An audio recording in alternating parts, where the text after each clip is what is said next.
Boa noite, igreja. Graça e paz, amém? Vamos dar início à nossa capacitação. Estamos aí cheios de expectativas, amém? Será que sou só eu, gente? Amém. Amém. Vamos abrir as nossas Bíblias lá no livro do Evangelho segundo João. No capítulo 20, amém?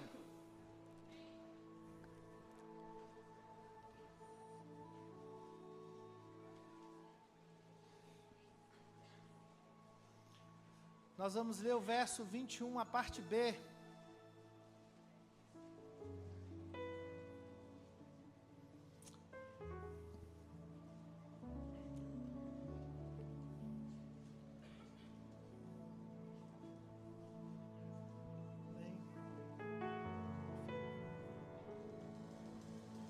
Amém, misericórdia?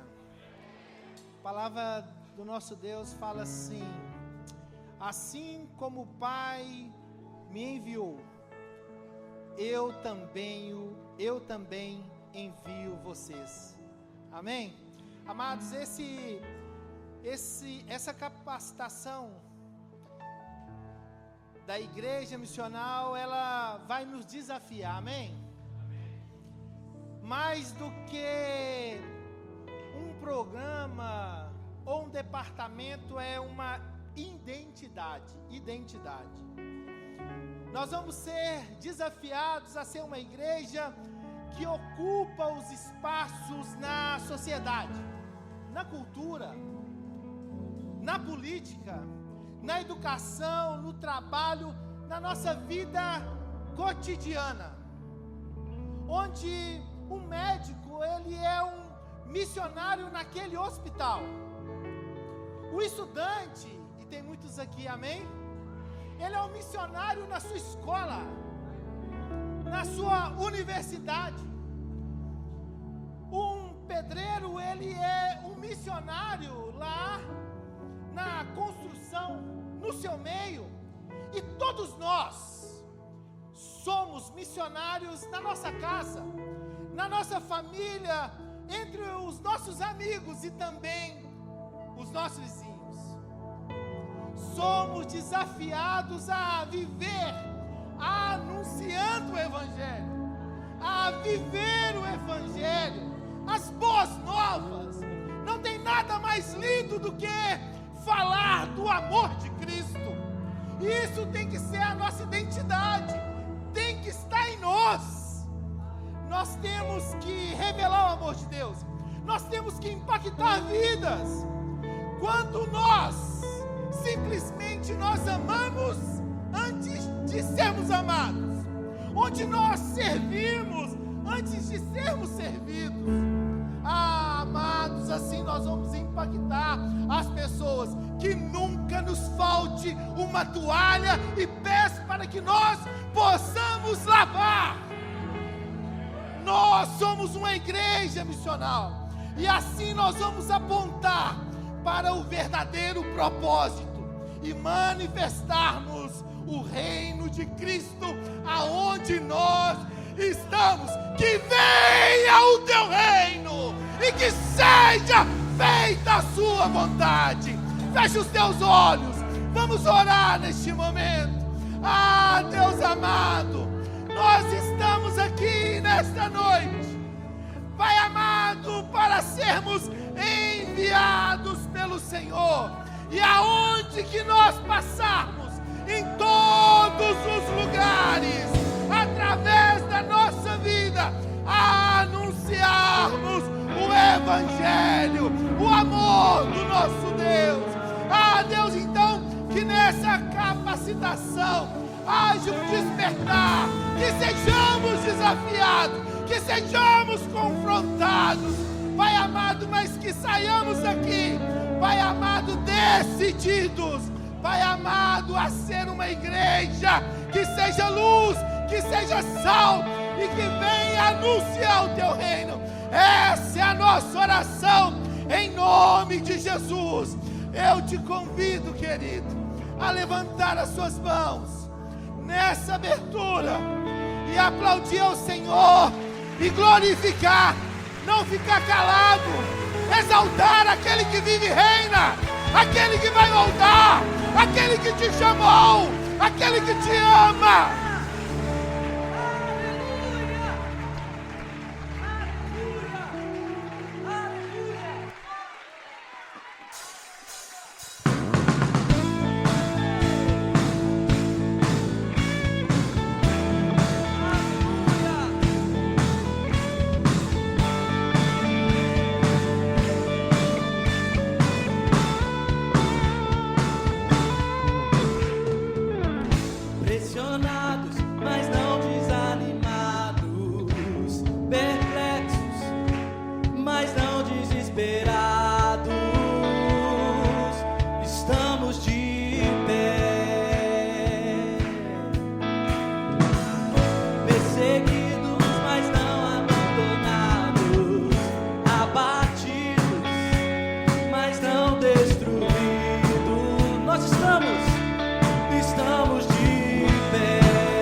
Perseguição não parou a igreja, o Coliseu não parou a igreja, os leões não pararam a igreja do Senhor. Será que pode ser mais forte?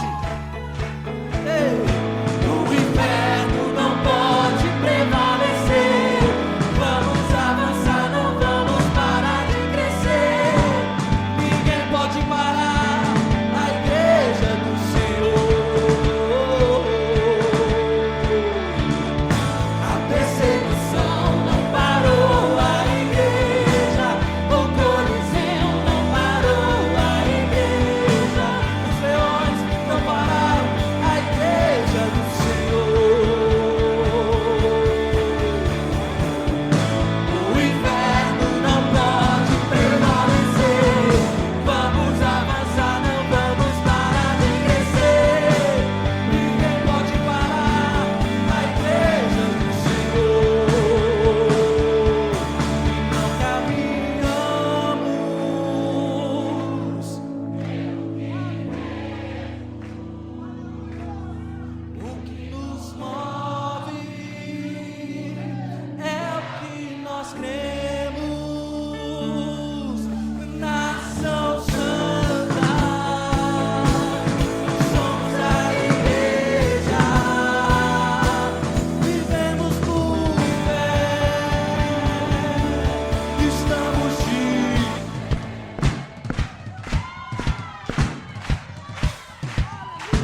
que nos move, é o que nós cremos. Ei, igreja. Ei. Somos a igreja.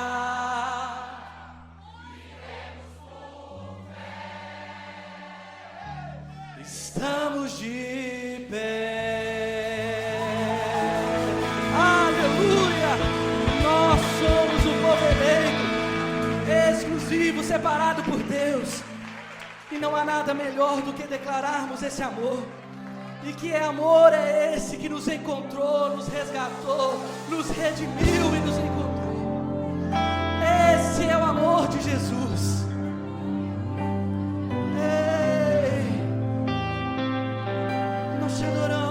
Nós te adoramos, nós te adoramos. Ei, Jesus, aleluia.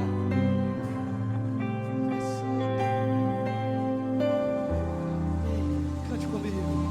Eu me deparei com aquele mestre escrevendo, com o dedo no chão, dos fariseus a lhes falar que a lei de Moisés me condenava por meus erros, mas nenhuma pedra ele pegou pra me apedrejar. E eu só tinha os meus pecados pra lhe oferecer, mas mesmo assim me amou, mas mesmo assim me amou. Com uma frase, atire a pedra, quem nunca pecou, ele me perdoou, ele me perdoou.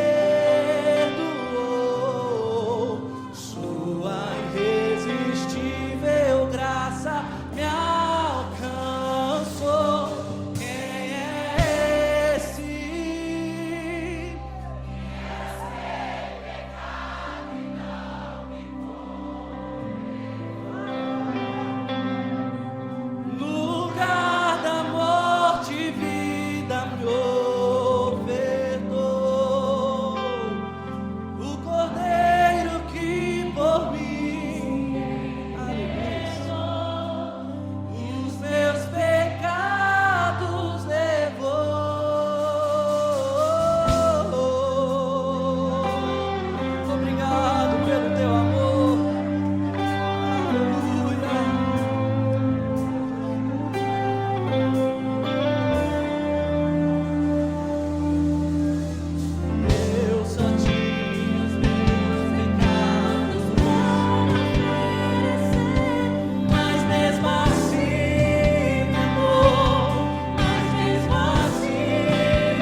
encontro com Cristo, você que teve a sua vida transformada, ei,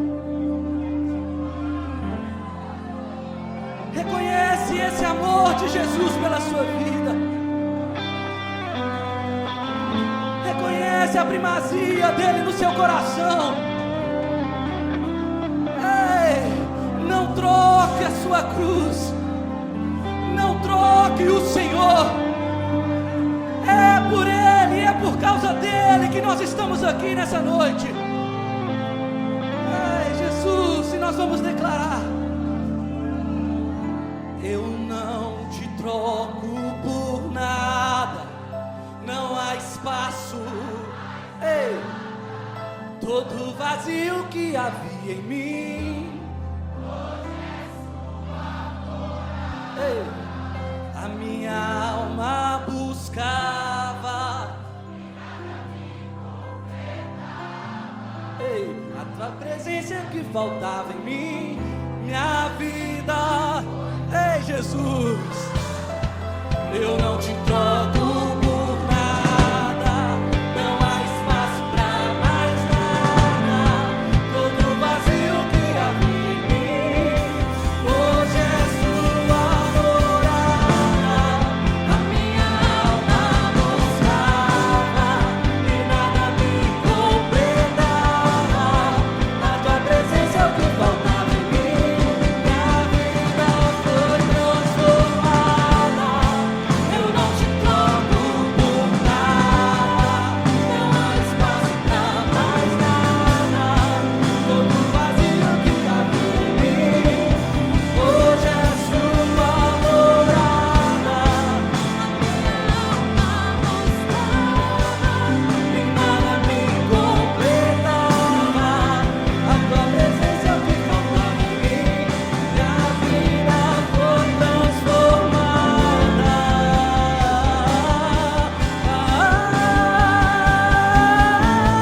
Quem é esse que era sem pecado e não me condenou? No lugar da morte, vida ganhou. O cordeiro que por mim se entregou, os meus pecados levou. Quem é esse que era sem pecado e não no lugar da morte, vida ganhou. O cordeiro que por mim se entregou, os meus pecados levou. Eu não te troco por nada, não há espaço pra mais nada. Todo vazio que havia em mim, hoje é sua morada. A minha alma buscava e nada me completava. A tua presença que faltava em mim, minha vida foi transformada. Eu não te troco por nada, não há espaço pra mais nada. Todo vazio que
Obrigado, Jesus. Obrigado pelo teu amor. O que seria de nós, Senhor? Aleluia. Aleluia. Aleluia.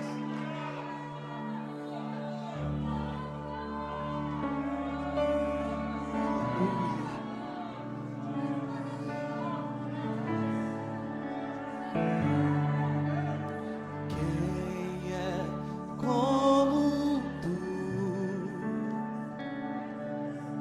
Jesus? Não há ninguém além de ti, que é manso e humilde assim. Não há ninguém igual a ti.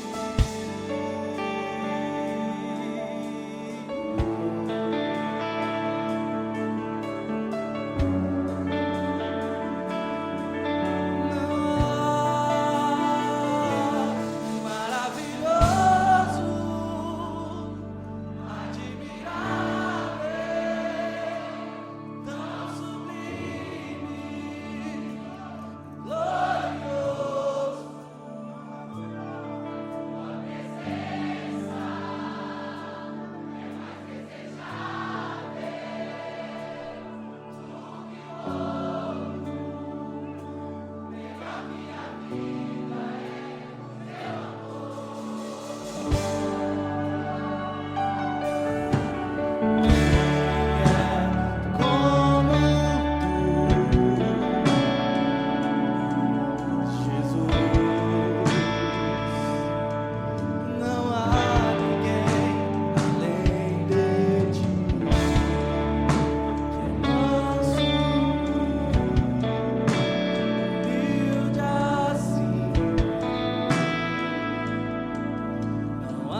Aleluia. Aplauda Ele. Ele é digno de receber toda a honra, todo louvor e toda a glória. Seja exaltado, Jesus. Aleluia. Irmãos, podem se assentar. Boa noite a todos. A paz do Senhor Jesus. Amém? Amém, irmãos? Amém. Glória a Deus. Sejam todos muito bem-vindos à nossa capacitação ministerial. Estamos felizes com a presença de todos aqueles que são membros da Igreja Batista Anunciar Solimões. Solimões está aí, gente? Aqueles que são da Anunciar Céu Azul está aí, gente? E aqueles que são da Igreja Universal, da Igreja do Senhor Jesus, estão aqui hoje? Aleluia, glória a Deus. Hoje é a família toda reunida. Essa capacitação é a reunião da família, amém, gente? Glória a Deus. Eu queria ler um texto com vocês. Está na segunda carta de Paulo aos Coríntios, no capítulo 8. 2 de Coríntios 8.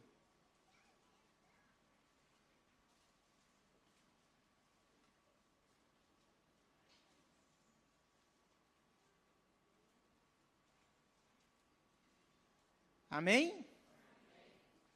Está escrito assim: também, irmãos, queremos que estejam informados a respeito da graça de Deus que foi concedida às igrejas da Macedônia, porque no meio de muita prova de tribulação, manifestaram abundância de alegria, e a profunda pobreza deles transbordou em grande riqueza de generosidade.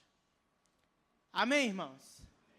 Queridos, nós, como igreja evangélica no Brasil, eu vejo muitas pessoas são críticas da igreja em tudo. Existem os críticos, né, irmãos? Que se levantam, usam a internet para criticar a igreja brasileira. E eu fico pensando que autoridade que nós recebemos para nos tornar avaliadores da igreja. Às vezes é muita pretensão nossa.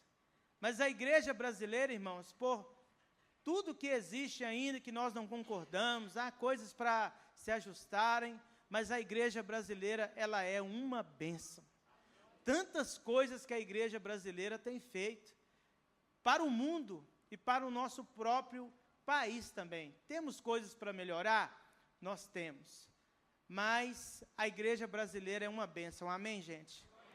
Mas eu penso que a maior dificuldade que nós temos é não nos dividirmos por teologia, por confissão. Muitas vezes nós somos desunidos entre nós mesmos, por causa de algumas questões tão pequenas. E eu imagino que o desejo do Senhor é nos unir, igual está acontecendo aqui, igual tem acontecido em vários lugares no Brasil, a igreja ser uma só. Sabe o que eu imagino que a vontade de Jesus é ver uma igreja, tendo uma igreja na mesma rua, e a igreja ir lá e ver uma necessidade que aquela igreja tem e ir lá abençoar. Infelizmente, irmãos, muitos de nós passarmos assim, ver a igreja vizinha nossa com a porta fechada, às vezes a gente celebra uma igreja que fechou no bairro, porque nós temos uma concorrência, enquanto deveríamos ter unidade. A nossa concorrência não é entre igreja, a nossa concorrência é contra as obras do diabo.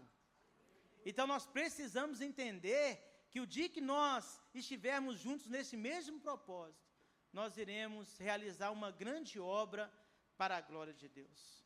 Os irmãos creem nisso? E com este coração, que essa capacitação aqui existe. Depois o pastor Leandro vai me chamar a atenção, mas não tem problema não. Irmãos, quanto você pagaria para ir uma conferência dessa todo ano.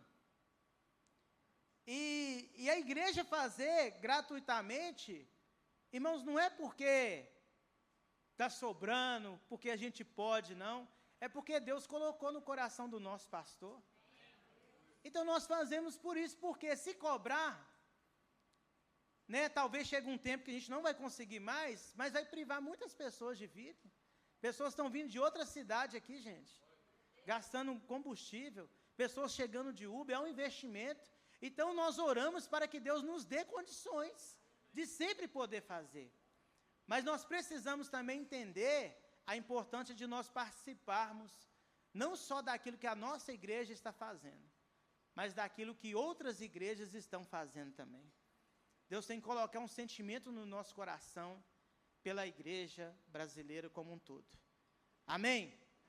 Nós colocamos aqui um QR Code para as ofertas aqui dessa noite.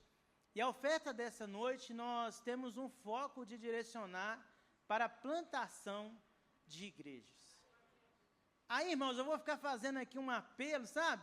Aquele apelo emocional, aquela coisa. Se uma plantação de igreja não queimar no nosso coração, não vai ser a minha persuasão que vai conseguir fazer você entregar algo. Então, que você pense o que você quer ofertar. Que cada um oferte conforme propôs o seu coração. Que seja uma ação do Espírito Santo no seu coração para que uma igreja seja plantada. É bom ter o nosso dinheiro no carro, numa casa, mas imagina você saber que o seu dinheiro participou de uma plantação de uma igreja. Daqui a pouco você vê uma igreja plantada aqui, ou pelo anunciar, ou por qualquer outra igreja, e você saber que você participou. Então, eu queria que você se colocasse de pé, e nós vamos orar por plantação de igrejas.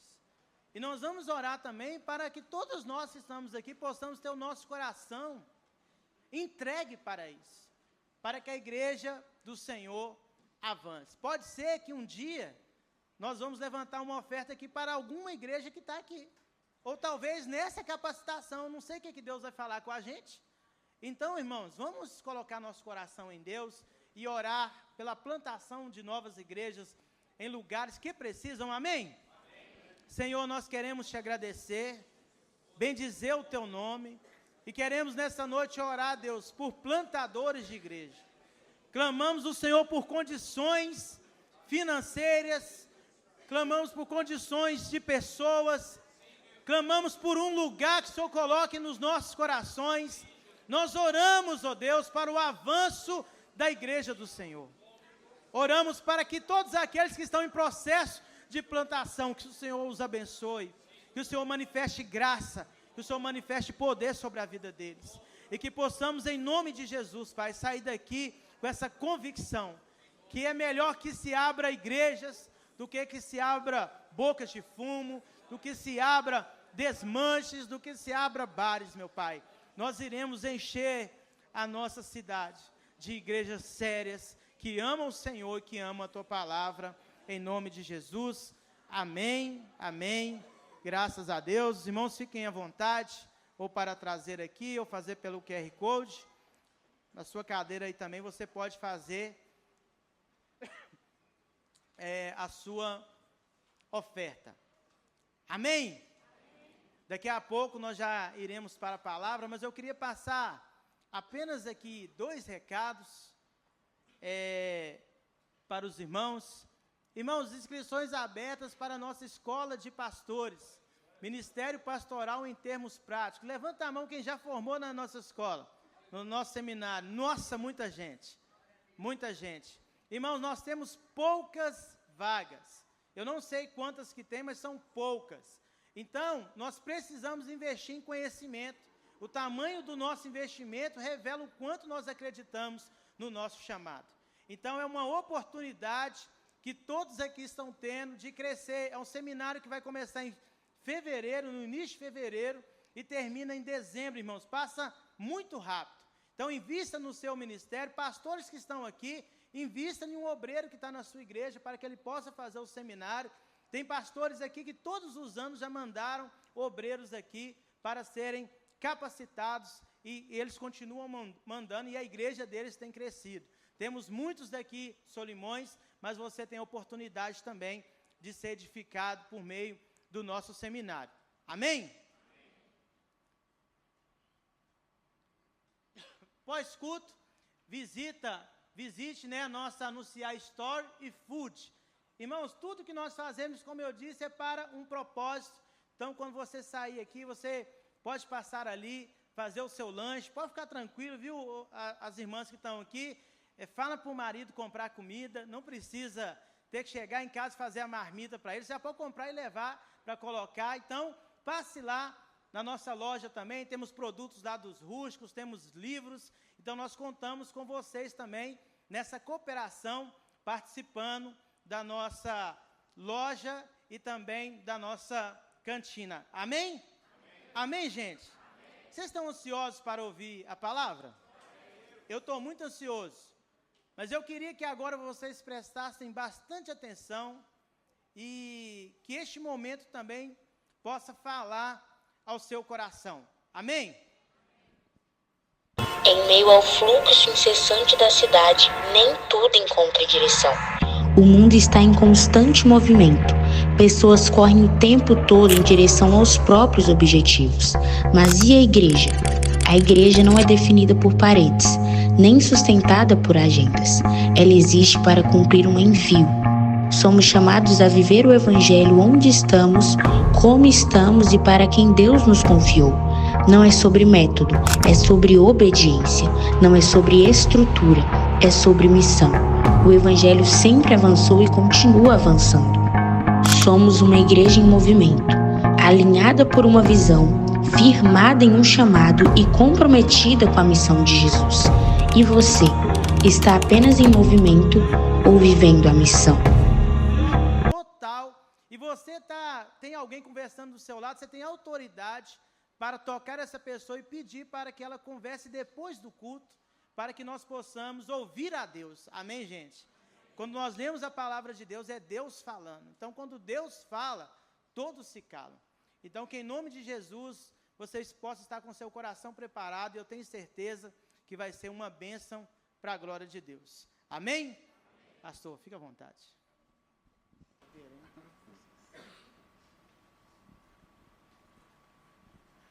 Boa noite, gente. Boa noite. Muito bom estar aqui. Ele falou reverendo, porque eu erroneamente confessei para alguns irmãos que eu não gosto que me chamem de reverendo.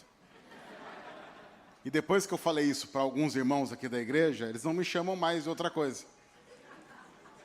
Mas uma coisa que o irmão também, eu acho que já sabe, é que você nunca deve brincar com quem você dará o microfone depois. Porque pode ser que, sem querer, eu precise de alguns exemplos. E tenha que, talvez, escolher alguém. Então, nós vamos fazer o seguinte, irmãos e irmãs. Se eu tiver que escolher alguém, se aparecer isso, eu vou perguntar para os irmãos, para as irmãs, quem vocês acham? Tá? Vamos ver o que acontece. Eu sou lá de Piracicaba, interior de São Paulo. Isso explica o sotaque, que é caipira. Eu sou legitimamente caipira lá do interior de São Paulo. Alguém aqui conhece Piracicaba? O irmão conhece Piracicaba? Por quê?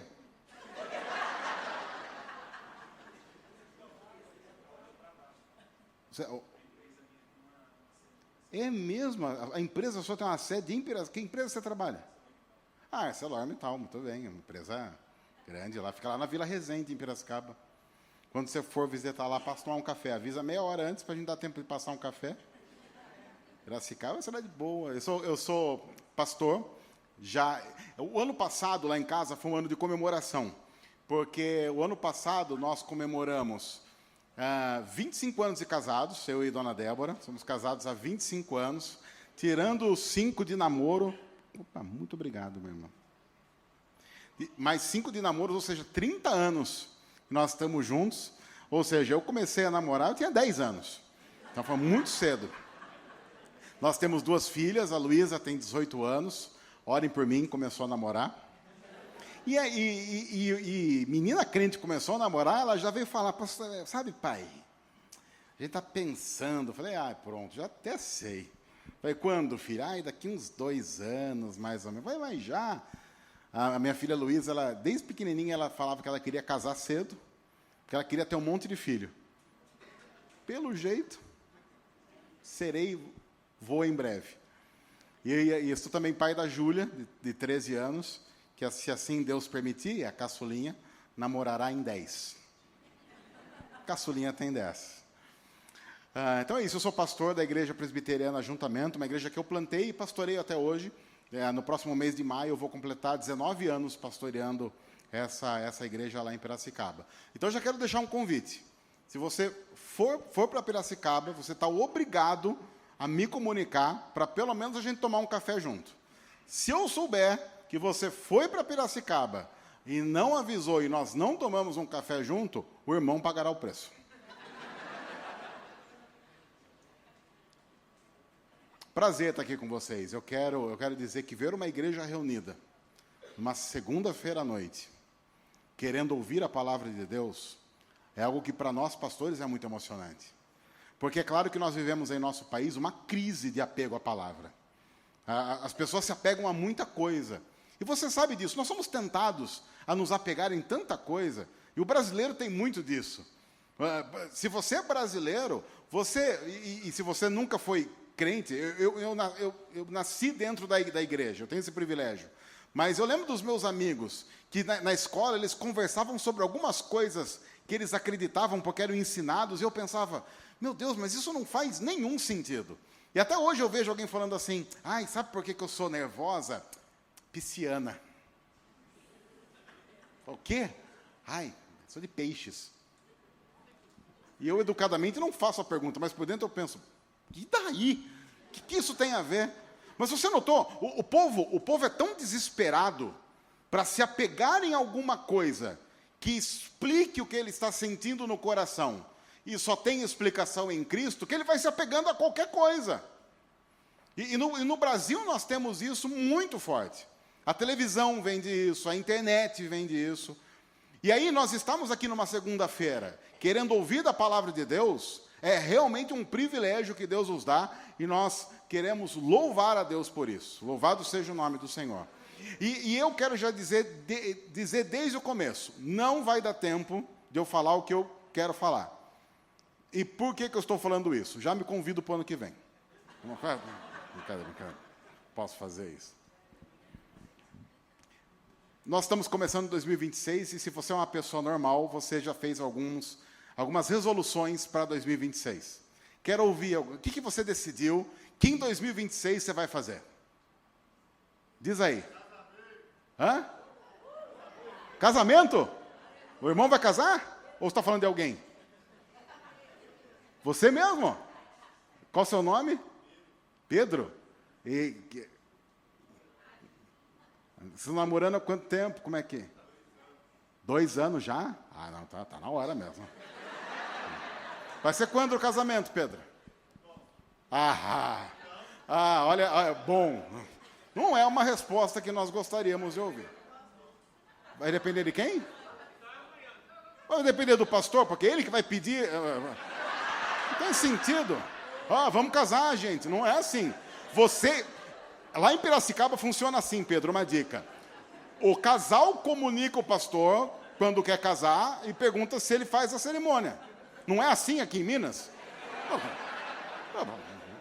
Então, acho que, Pedro, você tem que... Amanhã? Amanhã você vai falar com ele. Amanhã... tá, tudo bem. O pastor é o quê? Só pastor mesmo, assim. Quase família?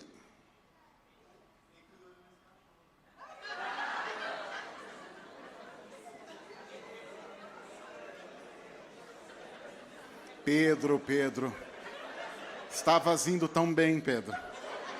Qual mais? Resolução de novo. Falando em casamento, cadê o Marlon com a Ana Luísa? O Marlon e a Ana Luísa estão aí, que vão casar em julho? Não? Contei sem querer. Opa! Vamos lá. Mais resoluções de ano novo? O que mais que você pensa em fazer nesse ano novo? Quer engravidar? Ok. Já tem filhos ou não? Primeiro? Amém. Que Deus lhe dê essa bênção. Ter filhos é uma das grandes bênçãos da vida de um homem e da mulher de Deus. Que Deus lhe dê filhos cristãos. O que mais? Hã? Tirar a carteira? Eu não sei se a gente fica feliz ou triste com isso. Mais uma motorista. Tá vendo, irmãos e irmãs, como nós temos que orar? Olha aí. Tô brincando. Eu tô brincando porque minha filha de 18 já tá com essa conversa também. Aí ela fala assim, ai pai, porque daí eu vou poder dirigir, aí eu vou poder pegar o nosso carro. Eu falei, que legal. Ninguém quer emagrecer? Gente, eu perguntei isso lá na igreja, emagrecer foi top Ninguém aqui quer emagrecer, é isso? Irmã? Amém, gente. Que isso, gente? E o bom de falar de emagrecer, que se eu fosse uma outra pessoa, o pessoal ia falar que eu estou sendo gordofóbico. Mas o bom é que eu tenho lugar de fala. Aí ninguém pode falar que estou sendo gordofóbico, porque eu posso falar sobre esse assunto. Perder aí, sei lá, eu tenho que perder até semana que vem uma arroba. Mais ou menos. Aí já fica legal. Eu estou perguntando isso porque eu fui dar uma pesquisada. E olha só que interessante. Quais são as top resoluções que as pessoas têm para esse ano? E daqui a pouco eu vou explicar o que isso tem a ver com o que a gente está falando nessa noite. Emagrecer é top 1. Então, o Brasil precisa emagrecer. E veja, tem algum problema em emagrecer? Não, né? Ninguém vai poder falar assim, nossa, isso é pecaminoso. Que horror, vivemos num país que quer emagrecer. Olha como esse país precisa de Jesus. Não, você não pode dizer isso. E muito provavelmente qualquer pessoa que procure você, se ela estiver acima do peso de verdade e disser, poxa, eu queria emagrecer, você iria incentivá-la. Poxa, que legal. Olha, eu conheço uma pessoa que pode te ajudar, posso te indicar alguém. Se, de repente a pessoa quer frequentar uma academia, você pode indicar. Então isso é legítimo. Estamos todos na mesma página? Uma outra coisa que as pessoas têm como sonho para 2026 é ter mais autonomia financeira. Então elas querem melhorar no trabalho, querem ou conseguir um outro emprego, ou subir na empresa em que estão trabalhando. E essa é uma outra coisa que, ok, não é? Se uma pessoa chega para você e fala, eu queria nesse ano de 2026, dentro do meu trabalho, crescer. Muito provavelmente você diria, poxa, que legal, então, quem sabe estudar, fazer um curso vai te ajudar, de repente aprender uma segunda, uma terceira língua também vai te ajudar nesse processo. Uma outra coisa que as pessoas sonham para 2026 é viajar. Muita gente responde, eu quero viajar. E outra coisa legítima. Não há nenhum problema em você falar, eu quero viajar. Ok. E se eu puder, inclusive, posso te indicar um lugar que eu fui, gostei. Se você for para esse lugar, visita tal lugar que é interessante. Nós fazemos isso. Uma outra coisa que as pessoas falam que elas querem em 2026, passar mais tempo com a família. Outra coisa completamente legítima e louvável. Eu duvido que você, crente, se alguém chegar para você e falar, nesse ano eu quero passar mais tempo com a família, você vai dizer, não, que isso? Eu não faria uma coisa dessa. Agora, ao mesmo tempo, e se nós perguntássemos, por que você quer fazer isso? Porque olha só como as coisas podem mudar. Emagrecer, nós falamos que era ok. Mas e se essa pessoa está querendo emagrecer para se sentir mais sensual e ficar postando umas fotos que você sabe como são nos Instagrams da vida? E aí, emagrecer é legal ou não é legal? Não é legal. Veja como mudou completamente a perspectiva.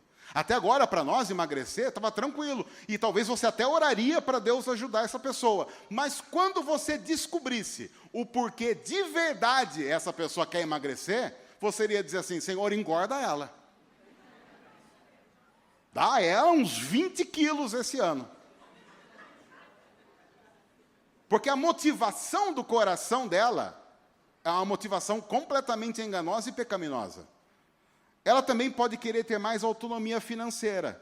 Mas e se ela quiser autonomia financeira apenas porque ela quer ter a sensação de que ela não depende de nada e de ninguém, que ela tem autonomia para cuidar da vida dela agora e da família, e dos filhos e dos netos no futuro. Ou seja, eu não preciso mais nem orar para Deus me sustentar, porque eu faço isso muito bem, obrigado. Aí talvez a autonomia financeira, a gente vai dizer, não, Senhor, porque aquela pessoa ela não quer ser generosa. Ela quer ter, para ter a sensação de que vocês orem pelo pão de cada dia. Eu tenho pão para hoje, para amanhã, e eu tenho pão, vou te falar a verdade, até para a terceira e quarta geração da minha família. Ah, eu quero viajar. Ok, você quer viajar porque você quer conhecer um outro lugar, quer levar a família, ou porque você está fugindo de uma vida monótona e sem sentido? E se você estiver fugindo de uma vida monótona e sem sentido, sabe o que vai acontecer? Você vai levar a vida monótona e sem sentido para a viagem. E quem vive assim sabe do que eu estou dizendo. De você estar numa viagem, contando quantos dias falta para voltar para a vida comum e monótona. E aí, o que você tem que pensar para 2026 não é em viajar, mas é em dar sentido e significado à vida que a gente só encontra em Cristo. Aquele que sai de Belo Horizonte para ir para qualquer lugar paradisíaco no mundo, com o inferno, levando o inferno no peito, vai vivenciar o inferno lá onde está. Ah, eu quero passar mais tempo com a família. Mas essa pessoa pode estar apenas com peso na consciência de não estar fazendo o que ela deveria estar fazendo, porque todas as outras motivações estão equivocadas. E ela está apenas querendo uma máscara para fingir aquilo que ela não quer de verdade mudar. Agora, notaram como todas essas resoluções que até agora estavam ok, você está dizendo, Senhor, nos livra disso. O que mudou? Não mudou o que a pessoa vai fazer, mudou o porquê ela vai fazer o que vai fazer. E eu estou dizendo isso porque muitas vezes quando nós falamos sobre o Evangelho em movimento, a igreja em movimento, a expansão da igreja, a plantação de novas igrejas, a pergunta que nós precisamos fazer para aqueles que estão envolvidos, que querem estudar, que querem investir uma segunda-feira à noite é: por que você está aqui querendo fazer o que você quer fazer? Você precisa perguntar isso de verdade, avaliar o seu coração e colocar o coração diante de Deus, porque uma das maiores desgraças de um cristão é ele conseguir fazer aquilo que Deus não chamou para fazer, ou conseguir fazer aquilo que em tese é legítimo, mas com as motivações totalmente equivocadas. Quando a gente olha para a Bíblia, a gente vê, por exemplo, eu vou ler alguns textos, eu vou ler na versão NVI, quero pedir licença para fazer isso. Alguns textos, por exemplo, interessantes sobre isso. Salmo 139, versículo 23. Sonda-me, ó Deus, e eu sei que você conhece esse versículo, e conhece o meu coração. Prova-me e conhece as minhas inquietações. Porque as minhas inquietações na vida têm a ver com o meu coração. Então, Senhor, sonda o meu coração. Em Jeremias capítulo 17, versículo 10, Deus, falando através do profeta, diz assim: eu sou o Senhor que sonda o coração e examina a mente, para recompensar a cada um de acordo com a sua conduta e de acordo com as suas obras. Aí você olha para esse versículo e pensa assim: olha, está vendo? Deus vai dar a recompensa de acordo com as obras. Não é isso que o texto está dizendo. O texto está dizendo assim: todas as pessoas vão ter uma conduta e algumas obras. E o que Deus faz para analisar qual recompensa, se boa ou ruim, vai dar a conduta da forma como essas pessoas estão vivendo? Ele sonda o quê? O coração e examina a mente. Porque para Deus importa, sim, o porquê e as motivações para as coisas que nós fazemos. Isso para nós não deveria ser estranho, porque Jesus, no Sermão do Monte, fala muito sobre isso. Como é que Jesus nos ensina a orar? Lá no Sermão do Monte. Ele diz assim: não sejam como os hipócritas. Porque gente que não sabe o que está fazendo faz da oração algo totalmente equivocado. Eles vão para as praças e ficam levantando as mãos porque eles querem o quê? Eles não querem orar, eles não querem comunhão com Deus. O que eles querem? Eles querem ser vistos pelos homens. Eles querem visibilidade pública. É marketing, é story no Instagram. É isso que eles querem. E aí Jesus diz assim: eu vos afirmo o seguinte. É muito interessante que no Sermão do Monte a construção tem muito a ver com motivação. E aí Jesus diz: eles vão receber a recompensa. Vocês querem ser vistos pelos homens? Vão ser. Mas era só isso? parabéns, volte para casa com a sensação de que você foi visto pelos homens. Mas vocês, meus discípulos, vocês não oram assim. Vocês, meus discípulos, quando vocês forem orar, o que vocês fazem? Vocês entram no quarto, fecham a porta e em secreto oram ao Pai, que em secreto vai recompensar vocês. E o que tem a ver, os casados aqui sabem disso, o que tem a ver com entrar no quarto e fechar a porta? Alguma coisa muito íntima vai acontecer. E o que Jesus está dizendo é, se você fizer isso comigo como noiva, nós vamos ter uma intimidade de um casal celebrando as verdadeiras bodas de um casamento. E nós nunca nos separaremos. Se é isso que você quer, se é esse tipo de intimidade com Deus que você quer, então você vai orar com a motivação correta. Fala para o seu quarto, ninguém precisa ver. Tem a ver com o quê? Coração. Provérbios 4, 23, que é um versículo muito conhecido.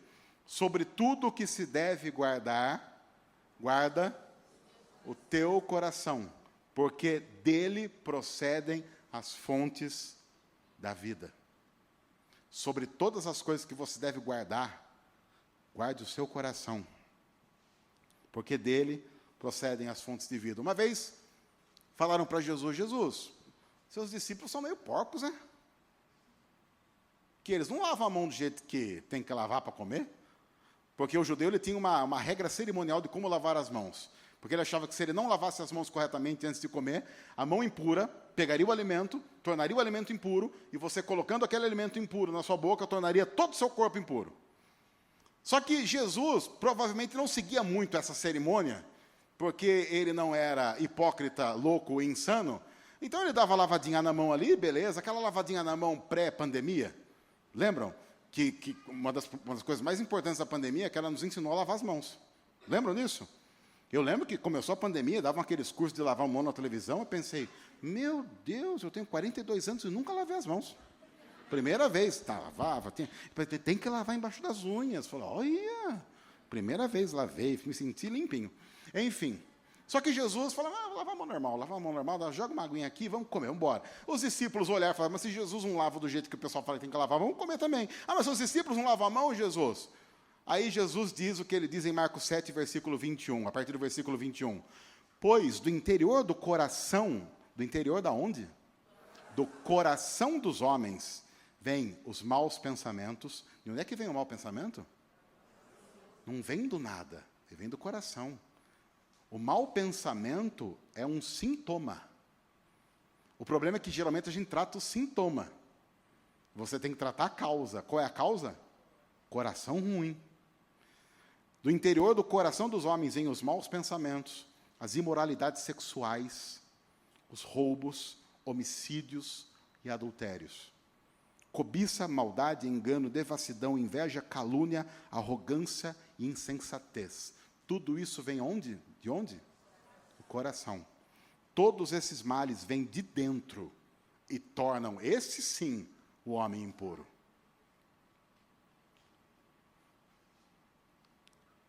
Terminada essa breve introdução, eu falei que não vai dar tempo. Eu quero ler um texto, porque... Deixa eu dizer como é que eu aprendi igreja, porque eu tenho um privilégio e um perigo. Eu tenho o privilégio de ser trisneto de evangélico. Então, a minha família, por parte de pai, para você ter uma ideia, por exemplo,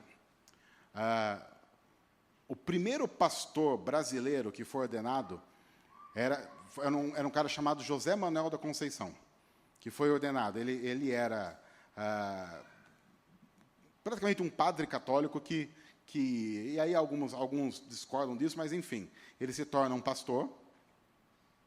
Isso em 1860 e alguma coisa. E ele começa a pregar no interior do país, e um dos lugares onde ele prega, ele centraliza o seu ministério na cidade de Brotas, interiorzão lá de São Paulo. E lá, em Brotas, meu trisavô foi batizado por José Manuel da Conceição. Então, por que eu estou dizendo isso? Porque eu tenho pedigree. Estou dando cartada para... Estou carteirada. Só que isso é um problema. Por quê? Porque, para mim, igreja é uma coisa que eu sempre tive. E quem sempre teve igreja tem dificuldade de analisar a igreja, porque assim, quem chega de igreja de fora, vê algumas coisas e fala, isso aqui, não sei, deixa eu olhar para a Bíblia. Mas como eu cresci na igreja, já tem a ver com a minha família, poucas vezes eu tive a coragem de fazer análise, mas espera aí, isso que me ensinaram desde criança, está certo ou está errado? Por exemplo, me ensinaram desde criança que se a igreja está crescendo, então está tudo bem, não importa como esteja a vida de cada um dos membros. Isso é verdade ou mentira? Mentira. Me ensinaram, por exemplo, que se funciona, está certo. Mas isso também é mentira. Porque eu posso querer emagrecer e posso emagrecer, mas isso não significa que eu estou abençoado. Eu tenho que perguntar o porquê nós estamos fazendo aquilo. E aí eu lembro que eu fui para o ministério, e aí no ministério as coisas eram assim, faz acontecer, independente de todos os princípios, faz acontecer. E aí nós estamos aqui numa conferência que incentiva você o evangelho em movimento, a ter um comprometimento, plantação de igrejas, e de novo, isso para nós que estamos na igreja, já acostumados que a igreja pode ser um grande perigo, de nós termos nos acostumado tanto com, a vida é assim mesmo, toca o barco e depois a gente pensa nas prioridades e nos princípios, que a gente simplesmente não para fazer a seguinte pergunta, por que nós queremos fazer o que queremos fazer? E essa é uma pergunta séria, porque talvez depois de fazer essa pergunta, você descubra que não é exatamente isso que Deus quer que você faça. O que significa que você vai ter que dar uma guinada completa na sua vida. E isso dói muito, nos tira da zona de conforto. Deixa eu mostrar um texto conhecido, que fala muito sobre isso, e que eu tenho tratado com pastores e com plantadores de igreja nesse nosso Brasilzão, que é o texto de Gênesis 11. Gênesis 11, para quem conhece minimamente de Bíblia, sabe que o texto fala de quê? Gênesis 11 é Torre de Babel. Lembra do texto? Vamos analisar o texto. Gênesis 11, a partir do versículo 1.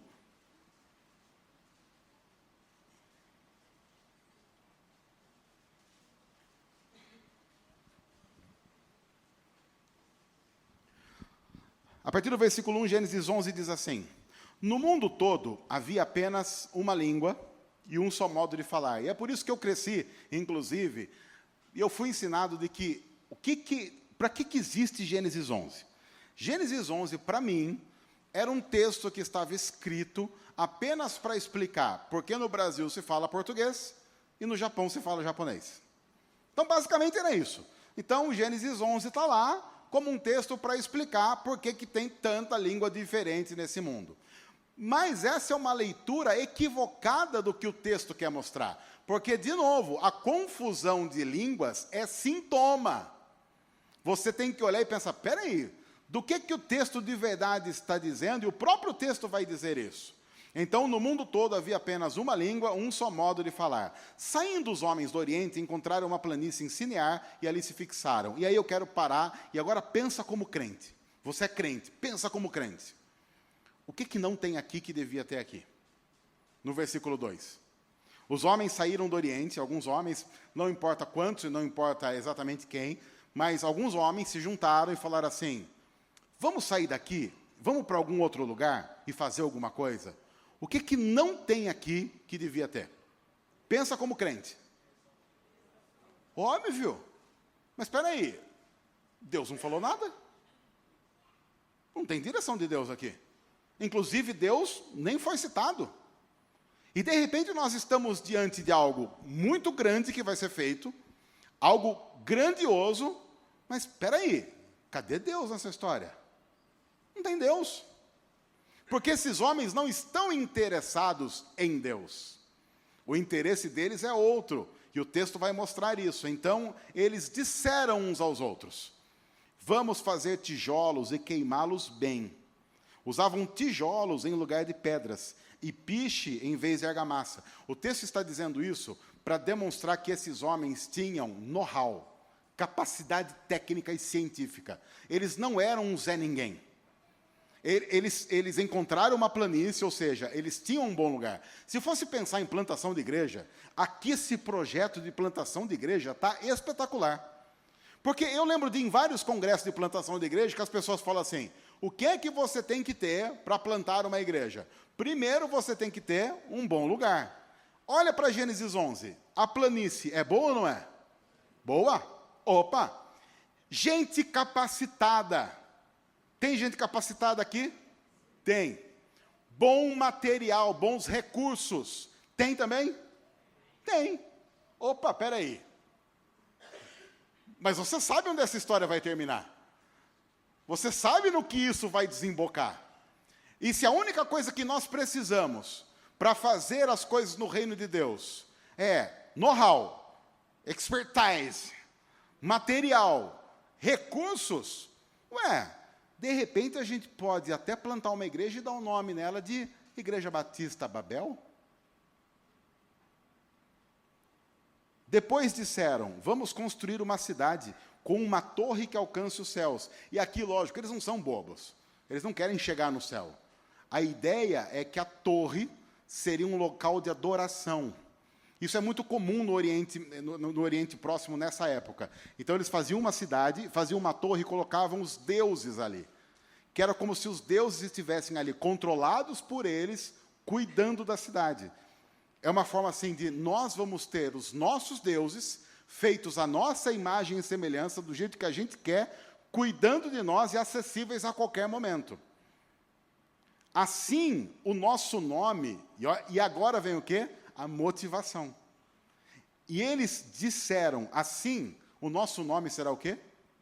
Famoso, e não seremos espalhados pela face da terra. Isso aqui, embora a gente às vezes não note, é extremamente demoníaco.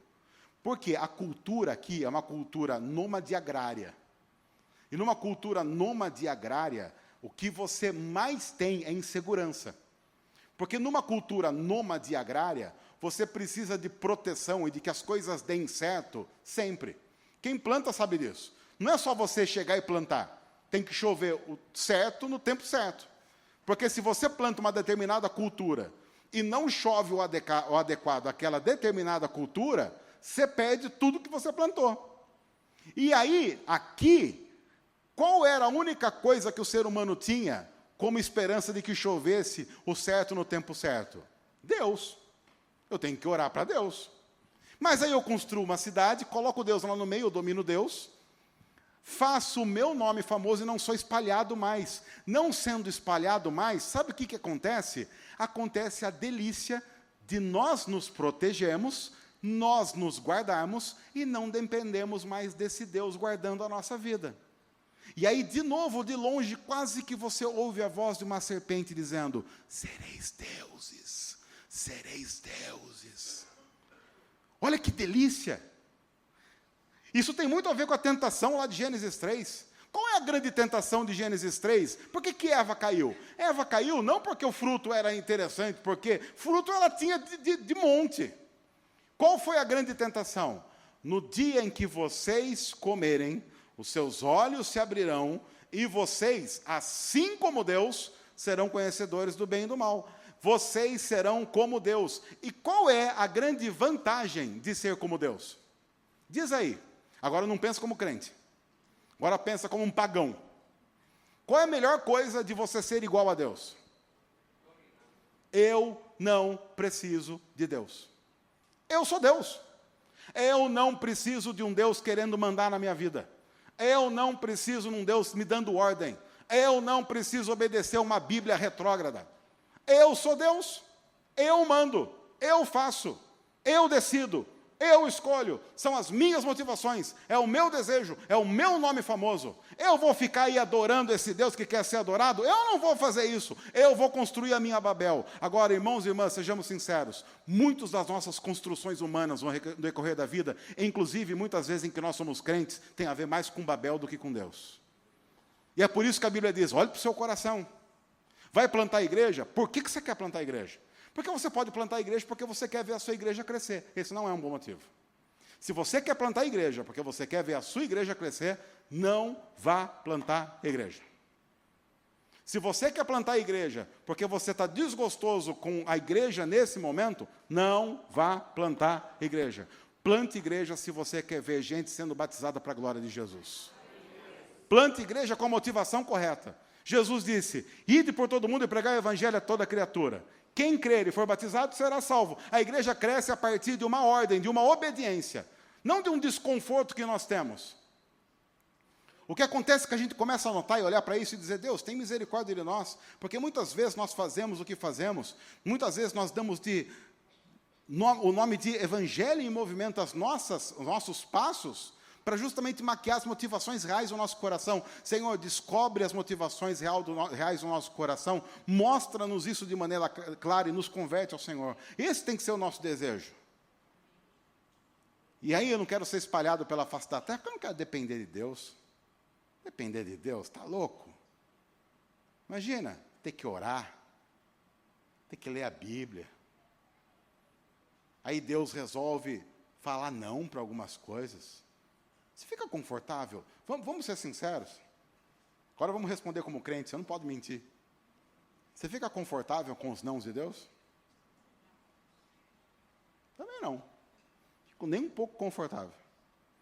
Eu lembro de uma história que contaram uma vez, eu não sei se ela é real, se não é, mas é uma história bem interessante que diz que uma vez uma criança chegou para a mãe, pisando duro, chegou na cozinha, família crente, a mãe ali, terminando de fazer o almoço. A criança chegou, ela notou que a criança estava brava. E ela olhou e falou, filho, o que está acontecendo? Estou muito bravo com Deus. Muito bravo com Deus. Aí a mãe olha para o menino e fala assim, e aí, o que eu tenho a ver com isso, moleque? Vai lá no seu quarto e fala isso para ele. E ela falou isso com dor no coração, com aperto. O moleque falou, eu vou fazer isso mesmo. Foi para o quarto, bateu a porta, pá! E ela assim, Senhor, por favor, Senhor, cuida do coração do meu filho, uma criança. Passa uns 5 minutos, a criança volta, já pisando, mais tranquilo. Chega ali rodeando como aquela criança que terminou de aprontar. Aí ela olhou e falou assim, filho, e aí? Falou com Deus? Falei. E ele?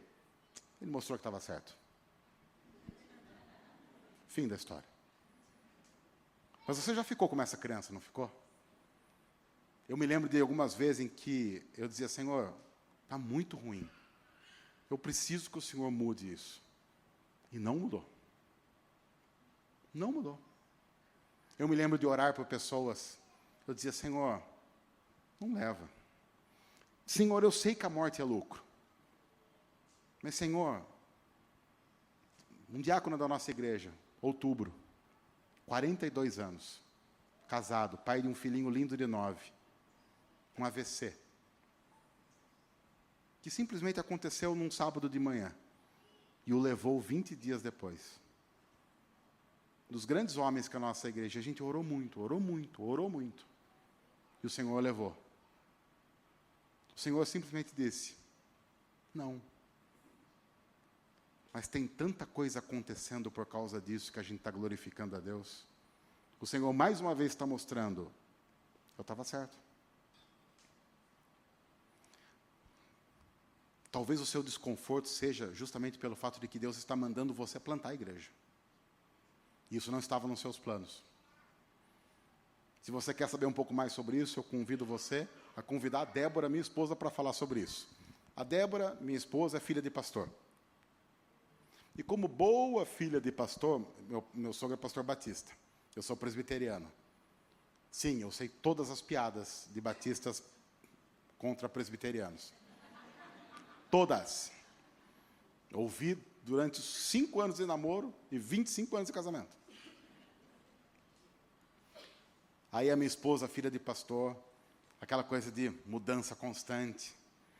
A minha esposa, ela fala, eu não tenho amigos de infância, porque eu não conseguia fazer amigos. Chegava num lugar, fazia amigo, mudava. Aí todo mundo tem amigo de infância, minha esposa não tem. Minha esposa tem assim, um colega daquela cidade, um colega daquela outra, e ela orava para Deus. Ela falava assim, Senhor, eu não quero casar com pastor.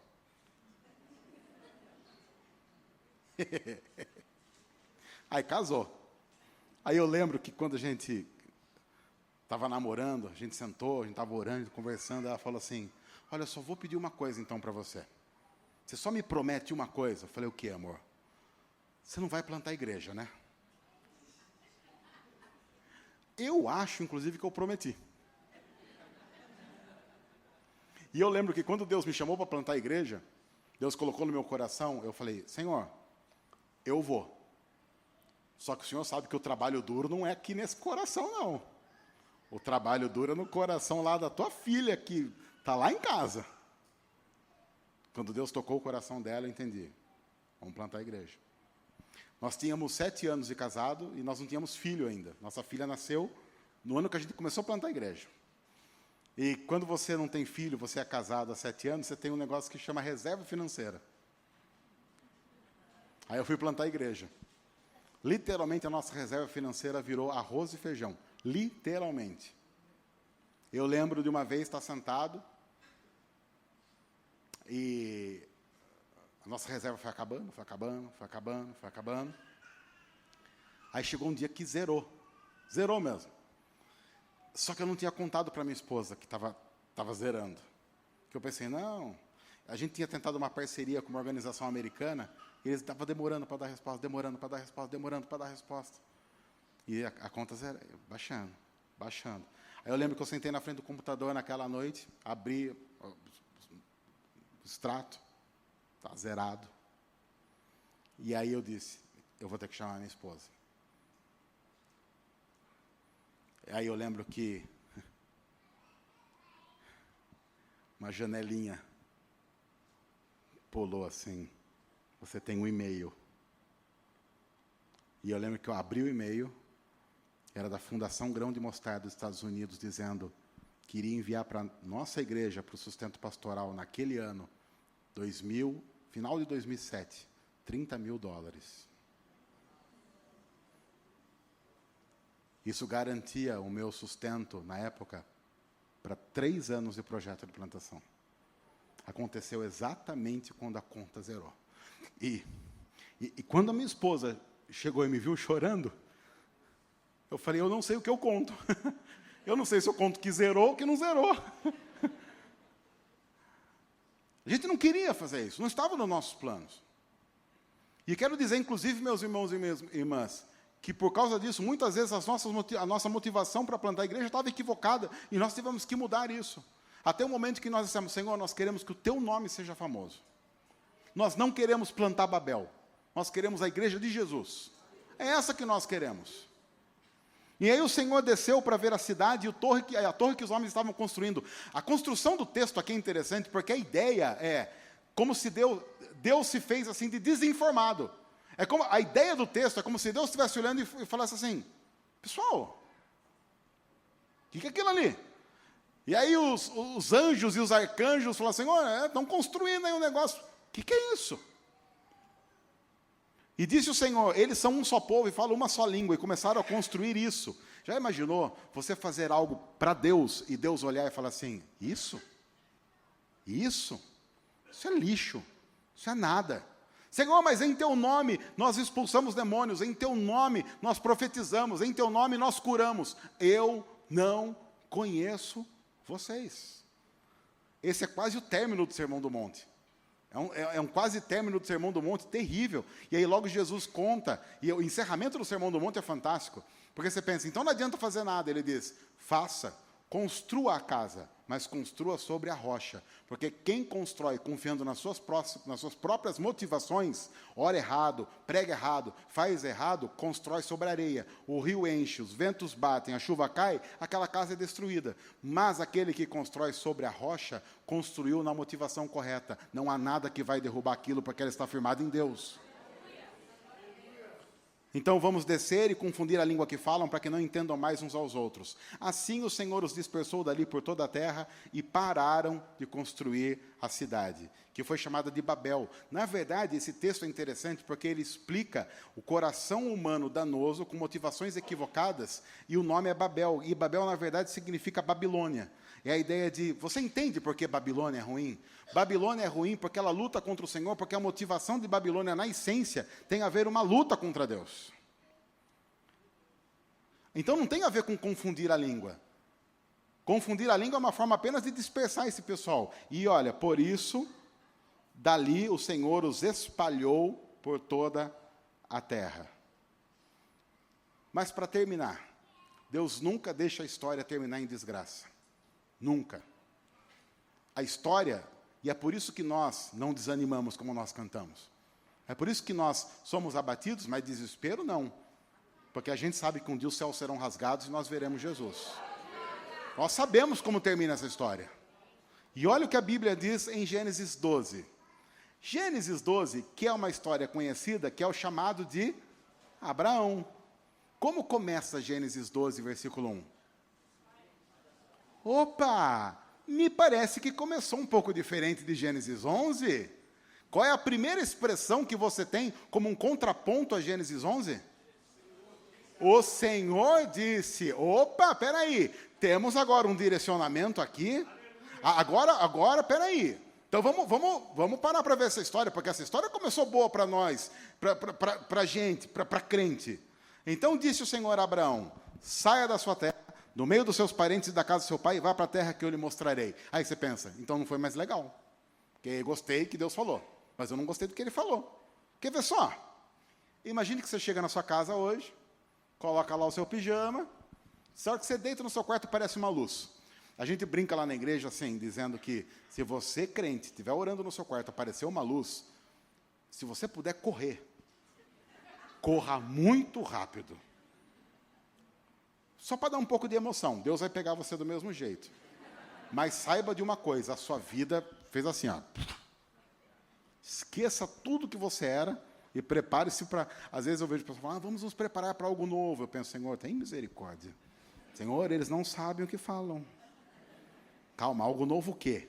Porque às vezes o pessoal fala umas coisas, né? O pessoal fala assim, ai, pastor, eu estou orando para que a nossa igreja seja igual à igreja primitiva. Eu falo, seja mais específico, porque vai que ele transforma em Corinto.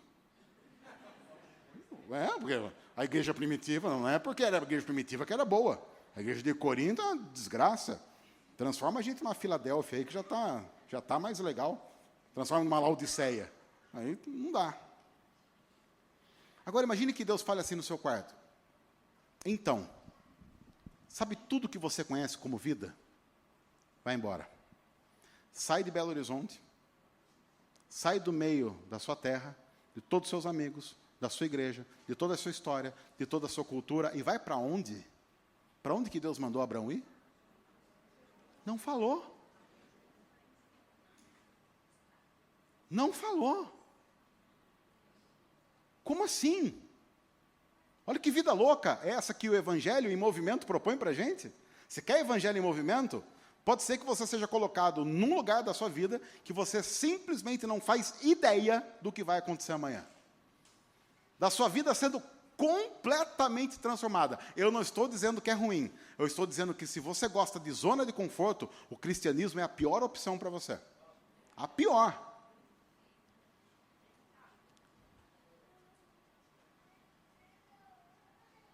Vai para uma terra que eu vou lhe mostrar.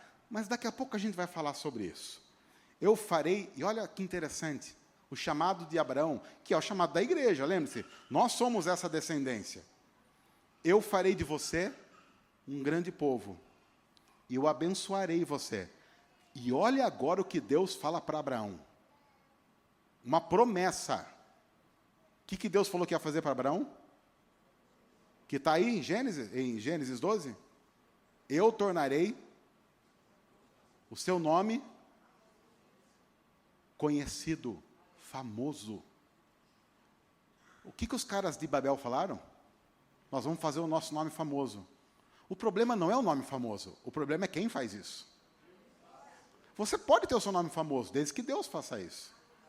Você pode ter as coisas que estão lá em Gênesis 11, desde que Deus faça isso e Ele seja a motivação. As coisas em si não são pecaminosas. Deus está dizendo para Abraão, eu vou fazer o seu nome famoso. Talvez Abraão até diria, Senhor, não precisa, eu vou. E você será uma bênção. Abençoarei os que abençoarem, amaldiçoarei os que amaldiçoarem, e por meio de você, todos os povos da terra serão abençoados. Quais povos da terra? Aqueles que em Gênesis 11 tinham sido espalhados para toda a terra. Sabe quando é que o texto de Gênesis 11 é resolvido? Em Atos 2. Você já parou para pensar nisso? Porque em Atos 2, Gênesis 11, Deus espalha as pessoas até os confins. Em Atos 2, o Espírito desce, eles falam em línguas. E o que as pessoas dizem? Nós viemos de todos os cantos e agora ouvimos as maravilhas de Deus em nossa língua materna. O Espírito desce como consequência da obra de Jesus e dá solução à história. Porque, independente das motivações equivocadas do ser humano, nós nunca vamos conseguir destruir o que Deus está fazendo. Nunca. Nós cantamos, a igreja do Senhor prevalece. A igreja do Senhor prevalece. Então partiu Abraão como lhe ordenara o Senhor, Ló foi com ele. Abraão tinha 75 anos quando saiu de Harã. Levou sua mulher Sarai e seu sobrinho Ló, todos os bens que haviam acumulados e os seus servos comprados em Harã, partiram para onde? Para a terra de Canaã. Vamos voltar 2 versículos? Porque às vezes a gente lê algumas coisas na Bíblia, a gente não nota o que está lendo. E aí perde a beleza do texto. Deus falou assim, Abraão, vai para uma terra que eu vou lhe mostrar. E às vezes, quando nós estamos em movimento pelo Evangelho, a gente pensa assim, eu estou perdido, eu não sei para onde eu estou indo. E nós somos tentados a imaginar que Deus também não sabe. Deus está dizendo, vamos embora, vamos ver o que vai acontecer amanhã. Isso nunca é verdade. Deus sempre sabe o que está fazendo. Gênesis 11, 31 e 32. São 2 versículos fantásticos do Antigo Testamento, que infelizmente muita gente lê e não percebe a beleza. Gênesis 11, versículo 31 e versículo 32, diz assim, Terá, esse personagem importante, tomou seu filho, quem é o filho de Terá? Abrão. Seu neto Ló, filho de Harã, e sua nora Sarai, mulher de seu filho Abraão.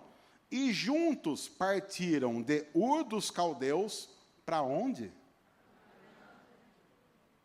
Só que quando chegaram a Harã, estabeleceram-se ali, onde Terá morreu. É nova essa história de que Deus está enviando Abraão para Canaã? Não. Deus só está continuando algo que já tinha colocado no coração do pai dele. Que por algum motivo parou ali, e Deus olhou assim, vocês podem parar, mas eu continuo tendo a minha vontade e vocês vão para Canaã. O que eu gosto do Evangelho é que até gente que acha que não vai para Canaã, vai para Canaã, sim. Como nós cantamos, o chamado é irresistível, filho. Ah, eu não quero, vai. Eu não quero, vai. Eu não quero. Torce o seu pescoço, mas você vai. Jonas também achou que não ia, coitado. Jonas falou, não, eu vou para outro lugar. Não vai, Jonas. Jonas, o que você tem que aprender é que pessoas que tentam correr da vontade de Deus se tornam vômito de peixe. Se você quiser virar as pessoas que tentam fugir da vontade de Deus se tornam estúpidas. A mula de Balaão é uma história fantástica. A mula de Balaão é uma das histórias mais engraçadas da Bíblia. Porque Balaão foi contratado para amaldiçoar o povo de Deus, e Deus tinha falado, faz isso, vai dar ruim, isso vai dar problema, hein, Balaão? Não. Aí o pessoal que contratou falou, não, mas a gente paga mais. Não, e aí, Senhor? Pode pagar 1 milhão, não vai. Aí o pessoal falou assim, então a gente dobra, 2 milhões. Então, Senhor, 2 milhões agora. Não vai, não vai. Aí o pessoal fala assim, a gente paga o prêmio da mega da virada, 1 bilhão. Aí Balaão fala assim, não vou nem falar com Deus, porque se estão dando 1 bilhão, deve ser da vontade do Senhor, porque aí eu vou usar esse dinheiro, assim, 95% eu vou doar, vou ficar só com 5% para mim. É muito bondoso. E aí ele foi. Só que a hora que ele está indo, montado numa jumenta, numa mula, a mula vê um anjo do Senhor coloca-se à frente e diz assim, não vai. Só que a mula vê o anjo. Balaão não vê o anjo. Porque quando você está contra a vontade de Deus, você vira mais jumento que mula. Até que chega uma hora que ele começa a bater na mula. Vai, mula, vai, mula. Aí a mula olha para ele e fala assim, ô, jumento. Você não está vendo que eu não estou indo por causa do anjo? Quando a gente está contra a vontade de Deus, qualquer jumento tem mais visão espiritual que a gente. Então não corre esse risco. Não entra nessa. Tem muita gente nesse Brasil que fala, tenho visão espiritual. É visão de Balaão. Jumento está vendo mais que nós nessas horas. Então, Abraão, você não sabe para onde está indo, mas eu sei para onde estou levando a minha igreja. No Evangelho em Movimento, muitas vezes você não vai saber para onde está indo, mas Deus sabe para onde está conduzindo você. Muitas vezes você vai ter o não como resposta, porque é o não que nós precisávamos. Jesus uma vez falou, qual é o pai que se o filho pedir Pedir o quê? Pão vai dar o quê? Uma pedra. Ou em outras versões, se pedir peixe, vai dar o quê? Uma serpente, cobra. Então, olha só, qual é o pai que pedindo pão vai dar pedra? Não vai, certo? E se pedir pedra? Vai dar pedra? Não.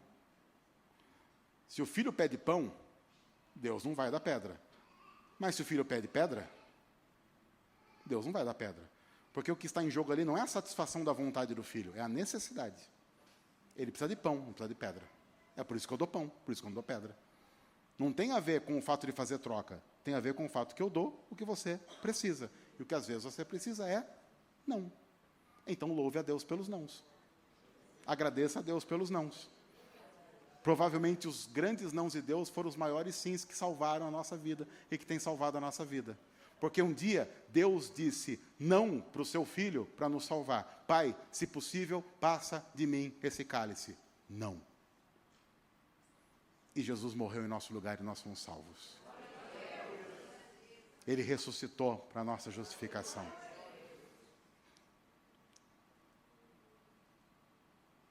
Quando você sair em missão, lembre-se que você não está começando nada. Nós estamos apenas continuando a linda história do Evangelho escrita por Cristo Jesus. É um privilégio. Não é fácil. Não é fácil. Inclui choro. Mas no Sermão do Monte, Jesus disse, bem-aventurados são os que choram, porque serão consolados. Bem-aventurado sois quando, mentindo, disserem todo mal contra vós, porque assim fizeram com os profetas que vieram antes de vocês. O povo de Deus é o povo que não tem problema quando jogam pedra. Porque jogam pedra, mas ela não derruba e não muda 1 centímetro de lugar da pedra angular que tem sustentado a nossa vida. Que Deus nos abençoe, que Deus abençoe a sua vida. Eu espero que essa palavra, e aí vocês têm mais 2 segundas-feiras, sirva como incentivo para as motivações. E nós vamos terminar orando, pedindo que o Senhor sonde o nosso coração. Eu quero pedir que você faça isso durante 2, 3 minutos, que você feche os seus olhos, e no lugar onde você está, que você ore pelo seu coração, dizendo, Senhor, revela para mim mesmo as minhas reais motivações. Converte as que precisam ser convertidas e sustenta as que precisam ser alicerçadas no Senhor.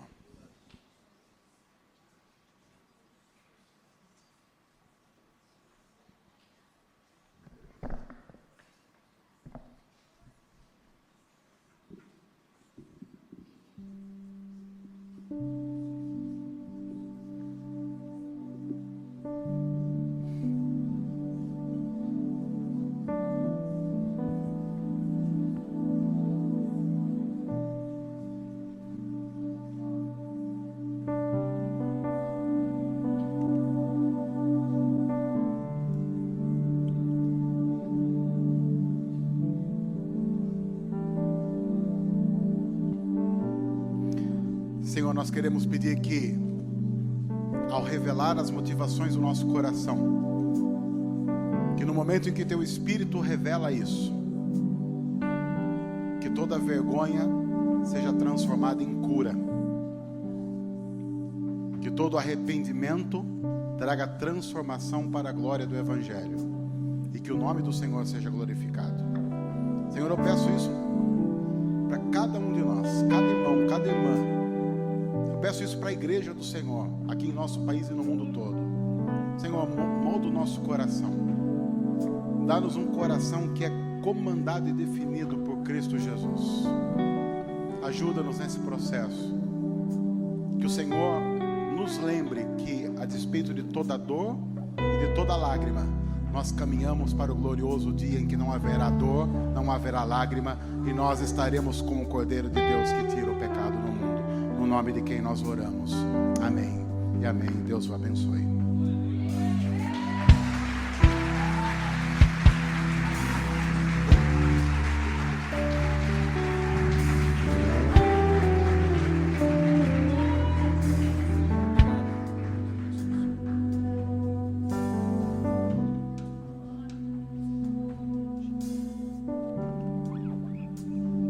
O aviso rápido que eu quero dar, o pastor está lançando esse livro.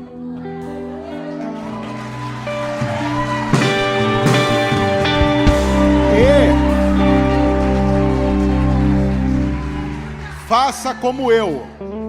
Daqui a pouco, dedicatória e assinatura para todos que adquiriram a promoção de R$30. Amém, irmãos? Fiquem de pé, por favor.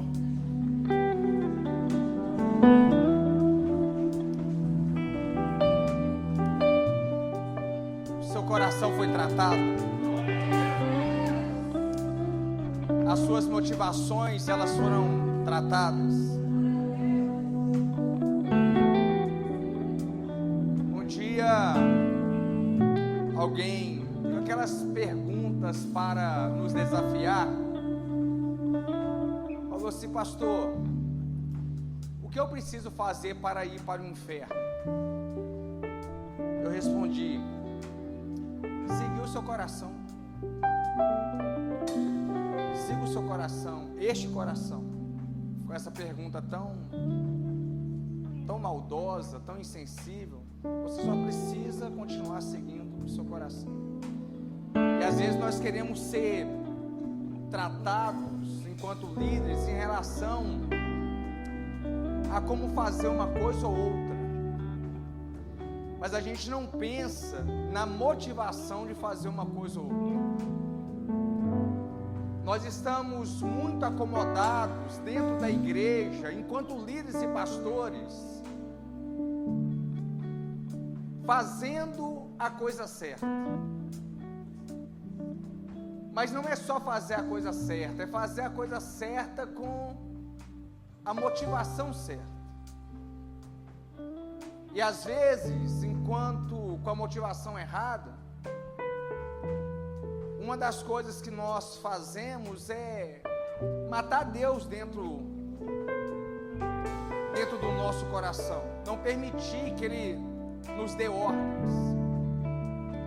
Às vezes eu fico pensando, e por que eu estou gastando este tempo? Porque eu fui muito confrontado agora. Meu coração, ele foi tratado agora. A nossa igreja tem 16 anos. Já plantou algumas igrejas, ordenou alguns pastores.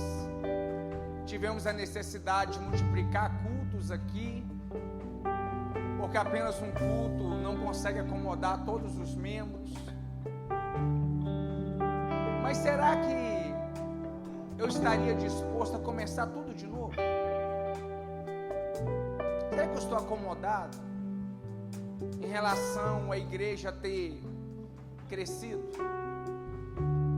Nos 2 primeiros anos, o meu veículo era uma Shinerai, barulhenta que só. Hoje eu tenho um Onix e eu me sinto tão satisfeito com o meu Onix, com o meu carro. Mas será que eu estaria disposto a voltar a pilotar uma motinha de 50 cilindradas? Será que eu estaria disposto? E às vezes é necessário fazermos essas perguntas para o nosso próprio coração. Então a palavra que nós ouvimos hoje é para isso. É para direcionar o nosso coração a partir da voz de Deus. Se Deus quiser fazer o nome de alguém ser famoso, glória a Deus por isso, porque Deus fez com que isso acontecesse. Mas nós usarmos a obra de Deus para termos fama, para ficarmos ricos, isso pode, no fim, nos condenar. Nós vamos fazer de uma canção agora a nossa oração. Apenas mais 3 minutos. O pastor já falou do livro. Eu estava muito sem jeito de eu mesmo falar do livro. Deus usou o pastor, porque eu estava muito sem graça. tem um pouco de dificuldade com isso, porque a motivação é de fato te direcionar. Mas vamos fazer dessa canção a nossa oração. Já vou ministrar a bênção apostólica. Pastor, muito obrigado. Pastor, muito obrigado de verdade. Como valeu a pena convidar o Senhor, trazer o Senhor, e vamos convidar o Senhor para o Senhor terminar o sermão em breve. Mas que bom poder ouvir o pastor, que bênção. Levante suas mãos.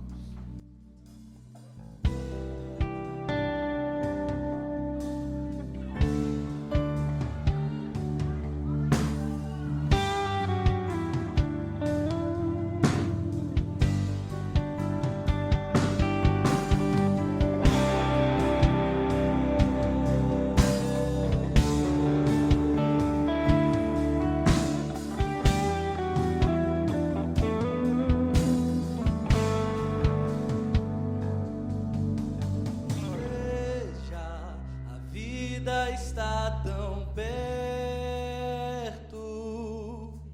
prove, a paz não está tão longe. Cadê as sombras que nos seguiam? Quebrou o cristal do nosso orgulho.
Levante as suas mãos.